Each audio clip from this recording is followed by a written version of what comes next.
বিসমিল্লাহির রহমানির রহিম। আসসালামু আলাইকুম সুপ্রিয় ভিউয়ার্স, আশা করি সবাই ভালো আছেন। তো যে যেখান থেকে আমার আজকের এই সুন্দর ভিডিও দেখলাম সবার প্রতি অনেক অনেক দোয়া রইল।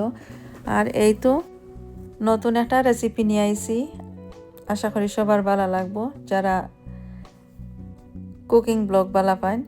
তো আজকের রেসিপিতে আমি শেয়ার করি আর গুড়ের সন্দেশ কিভাবে তৈরি করি। আর এখানের মাঝে দুই ধরনের সন্দেশ আছে, গুড়ের সন্দেশ আর চিনির সন্দেশ। তো চিনির সন্দেশ আমার চ্যানেলে অলরেডি দেয়া আছে, আজকে শুধু গুড়ের সন্দেশ তৈরি করবো। তো অনেক সময় অনেকভাবে আমি সন্দেশ তৈরি করি, আসলে এগুলো শেয়ার করা হয় না। আজ অল্প পরিমাণে কিছু সন্দেশ তৈরি করবো। তো কিভাবে সন্দেশ তৈরি করি আর মেজারমেন্ট কাপ দিই মেজার করিয়া সব কিছু আমি শেয়ার করবো। তো যদি ভালো লাগে লাইক শেয়ার এন্ড কমেন্ট করবা। যারা অলরেডি সাবস্ক্রাইব করছেন থ্যাংক ইউ সো মাচ। আর নতুন যারা আছেন আমার আজকের এই ভিডিও দেখরা সাবস্ক্রাইব করি আমার চ্যানেলের পাশে থাকবা। তো আজকে আমার গুড়ের সন্দেশ তৈরি করতে কিতা কিতা উপকরণ লাগবো আমি শেয়ার করি। আর তো প্রথমে দেখাইছি এই যে পটের মাঝে আছে গুড়, এগুলা দেখাইলাম। আর জাজরি গুড় আছে, প্লেন ফ্লাওয়ার আছে আর রাইস ফ্লাওয়ার। তো আজকে আমি মেজারমেন্ট কাপ দিই মেজার করিয়া সব কিছু দেমু। আর সব সময় আমি সন্দেশ তৈরি করি মেজার করি না, আমার আন্দাজ মতো আমি সব কিছু দিয়া দিই। তো আজকে আমি যেহেতু রেসিপি শেয়ার করি আর তো সব কিছু মেজার করিয়া দিমু। প্রথমে আমি 2.5 কাপ রাইস ফ্লাওয়ার দিমু। তো এটা 1 কাপ, তো 1 কাপ পরে আবার দিয়া দিমু বাকিগুলা 2.5 কাপ প্লেন ফ্লাওয়ার ময়দা অ্যাড করি আর এখানের মাঝে। বাংলাদেশের ময়দা আসলে একেবারে সাদা, কালারটা সাদা, আর এই দেশের ময়দাটা একটু ব্রাউন কালারের মতো দেখা যায়। এখন আমি রাইস ফ্লাওয়ার দিয়ার চালের গুঁড়ো, মিহি চালের গুঁড়া দিয়ার 1.5 কাপ। আর এই যে সল্ট দিলাম, পিঞ্চ অফ সল্ট। সল্ট না দিলেও হয়, তো আমি একটু অল্প দিলাম, যারা বালা ফাইন না দিলেও হইব। আর এখানে আমি গুড় আনছি 1 কাপ গুড় আমি ইউজ করি। আর তো 1 কাপ থেকে প্রথমে একটু কম দিয়ার 1 টেবিল স্পুন একটু কম দিব, পরে আবার এগুলা ইউজ করবো যদি লাগে। তো অনেক সময় দেখা যায় মিষ্টি একটু বেশি হয়ে যায়, অনেক সময় দেখা যায় একটু কম হয়ে যায়। অল্প অল্প করিয়ে যদি অ্যাড করা হয় তাহলে দেখা যায় মিষ্টি তেমন একটা বেশি হয় না, পারফেক্টলি হয়ে যায়। আর একসাথে যদি অনেকগুলা ইউজ করা হয়ে যায় তাহলে দেখা যায় যে বেশি হয়ে যায়। তো আমি যেহেতু একটু মিষ্টি কম খাই, তো প্রথমে আমি একটু মিষ্টি কমও দিছি। আর ফ্যামিলি সবার কথা চিন্তা করিয়া যদি করা হয় তাইলে দেখা যায় আমি একটু মিষ্টি বেশিও দিই। তো যেহেতু সবাই খাই না, শুধু আমিও খাই মিষ্টি জাতীয় জিনিস, তো অল্প একটু দিছি। যদি মনে হয় একটু কম হয়েছে তাহলে পরবর্তী সময় আমি আরও অ্যাড করবো। এখানের মাঝে ময়দা, প্লেন ফ্লাওয়ার, যে রাইস ফ্লাওয়ার, সল্ট আর গুড় সব কিছু আমি সুন্দর করিয়া এভাবে মিক্স করে নিই। আর এখন আমি একটু গরম পানি দিই, আর গরম পানি বলতে এত বেশি গরম নাই, এত বেশি ঠান্ডা নাই। আর মেজারমেন্ট কাপ দিয়ে আমি মেজার করে দিই। আর স্ক্রিনের মাঝে লিখে দিই আমি কতটুক পানি ইউজ করছি। লুক ওয়ার্ম যে পানি আছে, বেশি ঠান্ডা নাই বেশি গরমও নাই, হাত দেয়া যায় যে পানির মাঝে এতটুক। বেশি গরম পানি দিলে দেখা যায় খাইটা নষ্ট হয়ে যায়, আবার ঠান্ডা পানি দিলেও দেখা যায় তেমন একটা ভালো হয় না। তো অল্প গরম পানি আমি দিয়ার, আর কতটুকু পানি ইউজ করবো এগুলো স্ক্রিনে লিখিয়ে দিব। তো আমি রাইস ফ্লাওয়ার নিছি 1.5 কাপ, আর প্লেন ফ্লাওয়ার নিছি 2.5 কাপ, আর গুড় নিছি 1 কাপ। পরবর্তী সময় আমি যে 1 টেবিল স্পুনের মতো রয়েছিল এই গুড়গুলা দিয়ে দিছি। তো এই যে মেজার করিয়া যতটুকু আমি ময়দা অথবা রাইস ফ্লাওয়ার সব কিছু নিয়েছি, এইগুলা দিয়া যে আমি ব্যাটার তৈরি করবো অথবা গুলা তৈরি করবো, এগুলা দিয়ে আমার 20 থেকে 25টা সন্দেশ হইব অথবা 30টা হইব, এরকম ডিপেন্ড করে কতটুক বড় করি আর বা কতটুক ইয়ে করি। আর তো আমি যে মেজারমেন্ট কাপ দিয়ে আমি এগুলা সন্দেশ করবো, এক সাইজের সন্দেশ হইব আর প্রায় 25টার কাছাকাছি হয়ে যাব। এই অনুপাতে আমি আজকের ব্যাটারটা তৈরি করি। আর পানি আমি কিন্তু অল্প অল্প করে দিয়ার, আর কতটুক দিয়ার এটা তো স্ক্রিনে আমি লিখেও দিব, আর স্ক্রিনের মাঝে লেখা থাকবো অল্প অল্প করে দিয়ার পানি একসাথে সব পানি দিলে দেখা যায় গুলাটা ব্যাটারটা অনেক পাতলা হয়ে যায়, অনেক সময় দেখা যায় অনেক হেভি হয়ে যায়। তো অল্প অল্প করে দিয়া যতটুক লাগে আমি অতটুক দিয়ার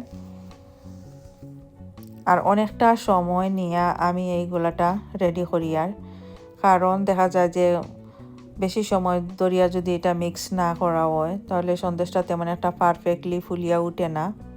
তো বাকি যে গুড় আছে যেগুলো এগুলোও আমি দিয়া দিছি। এর পরবর্তী সময়ে আমি আবার এখানের মাঝে প্রায় 1.5 টেবিল স্পুন সুগার দিছি, চিনি দিয়া দিছি। আর এই চিনিটা যে দিছি আমি এটা স্কিপ হয়ে গেছে, এটা আর করছি না, ভিডিও করতে পারছি না হয়তো, বা ভিডিও করা হয়েছে না। 1.5 টেবিল স্পুন চিনি দিছি। চিনির পরিবর্তে গুঁড়ো দেওয়া যায়, তো আমি চিনিও দিলেইছি ইজি হওয়ার লাগে আমার লাগে। তো অনেকটা সময় নিয়ে প্রায় 10-12 মিনিট আমি এটা মিক্স করিয়া নিছি যাতে পারফেক্টলি একটা গুলা তৈরি হয়। তো গুলাটা মনে হয়েছে যে একটু ঘন হয়ে গেছে, তো আরও একটু পানি দিয়া দিলাম। আর পানির পরিমাণটা আসলে এখানের মাঝে লাগছে 3 কাপ আরও 2 টেবিল স্পুন। প্রথমে লাগছে 3 কাপ আর 2 টেবিল স্পুন। পরবর্তী সময়ে আমি আরও অল্প পরিমাণ পানি দিছি, এগুলো দেখাইমো কতটুকু দিছি পরবর্তী সময়।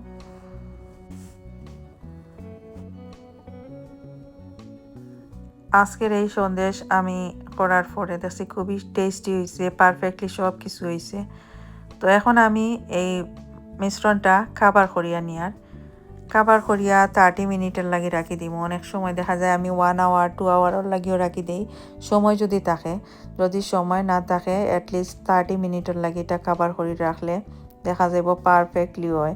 তো আমি 30 মিনিট পরে এটা আনছি, আনার পরে দেখতে পারা খুব সুন্দর হইয়া এটা রেডি হয়ে গেছে। আর এটা একটু ঘন হয়ে গেছে, ঘন হয়েছে। আর ঘন হওয়ার কারণ হইলো যে রাইস ফ্লাওয়ার দিছি, রাইস ফ্লাওয়ারে পানি যে আছে পানিগুলা টানিয়া নিছে, তো ঘন হয়ে গেছে। এখন আবারও আমি মিক্স করিয়া নিছি। তো মিক্স করার পরে আমি দেখা গেছে আর একটু ঘন হওয়ার কারণে আমি অল্প একটু পানি দিছি, প্রায় 2 টেবিল স্পুনের মতো। দুইবারে আমি পানি দিছি, 1 টেবিল স্পুন করে আরও 2 টেবিল স্পুন পানি দিছি। এটা নির্ভর করে কতটুক ঘন রাখা হয় অথবা কতটুক পাতলা রাখা হয় এটার উপরে। যদি বেশি ঘন হয়ে যায় তো অল্প অল্প পানি মিশানো যায়, আবার যদি পাতলা হয়ে যায় তাহলে দেখা যায় অল্প অল্প করে আবার ময়দাটা যদি মিশানো যায় তাহলে ঠিক হয়ে যায় সব কিছু।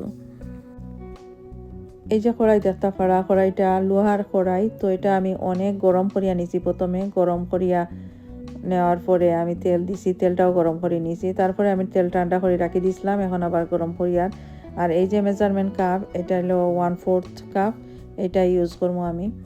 আর এখানে সব কিছু আমি রেডি করে নিচ্ছি। এইভাবে রেডি করিয়া নিলে মনে হয় যে আমার সব কিছু সুন্দরভাবে ওর মেসি অন না। তো সব কিছু আমি রেডি করে নিচ্ছি। আর তেলও গরম হয়ে গেছে। এখন তেলটা আবারও ভালো করে আমি গরম করে নিয়ে, আর গরম যেহেতু আসিল আবার ঠান্ডা করে লইছি, তো এখন আবার গরম করে নিয়ে। আর এই তো সব কিছু রেডি করিয়া নিছি। এটা স্পুন আর এটা মেজারমেন্ট তো কাপ, আমি 1/4 কাপ এটা দিয়ে ইউজ করবো।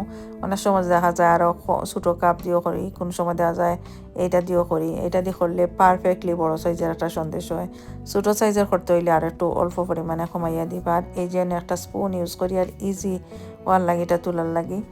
আর এখন তেল গরম হয়ে গেছে কিনা এটা চেক করার লাগি, আর গুলাটাও পারফেক্টলি হয়েছে কিনা এটা চেক করার লাগি আমি একটু অল্প দিয়া দিলাম তেলের মাঝে এই যে ব্যাটার। এটা দেখা যায় সুন্দর হয়েছে, অবশ্য বাদ নাই। তেলও গরম হয়ে গেছে, তো এখন আমি আস্তে আস্তে করিয়া আবার সন্দেশগুলা করিয়া নিমো। আর এই যে দেখতে পারা 1/4 কাপ আমি পুরাপুরি দিছি না, একটু কমাইয়েও দিছি। প্রথম 2-1টা সন্দেশ যদি একটু বালা নাও হয় তারপরেও দেখা যায় পরবর্তী সময় এগুলো খুব সুন্দর হইয়া উঠে। আর সন্দেশ যদি ফুলিয়া না উঠে তাহলে ভালোও লাগে না, আর ফুলিয়া উঠলে দেখা যায় খুব দ্রুত এগুলা একটার পরে আর একটা কুক করা যায়। তো প্রথমটা মাশাআল্লাহ খুব সুন্দর হইয়া ফুলিয়া উঠিছে, তো বাকিগুলোও আশা করি আর এরকম ফুলিয়া উঠিব। তো প্রতিটা সন্দেশ যখন করার পরে আবার নতুন করে একটা করবো, করার আগে আর যে ব্যাটার তৈরি করছি এটারে বালা করে পারফেক্টলি আবারও মিক্স করিয়া নেই আমি সবসময়ই। একটু মিক্স করিয়া নিলে আরও খুব সুন্দর দেখা যায়, বাকিগুলো হয়ে যায়। এই তো আবারও মিক্স করে নিয়ার। তো সবগুলা সন্দেশ সেম একইভাবে আমি করিয়া নিমু। আর দেখতে থাকা সম্পূর্ণ ভিডিও। আমি এখানেই বিদায় নিচ্ছি। আল্লাহ হাফেজ।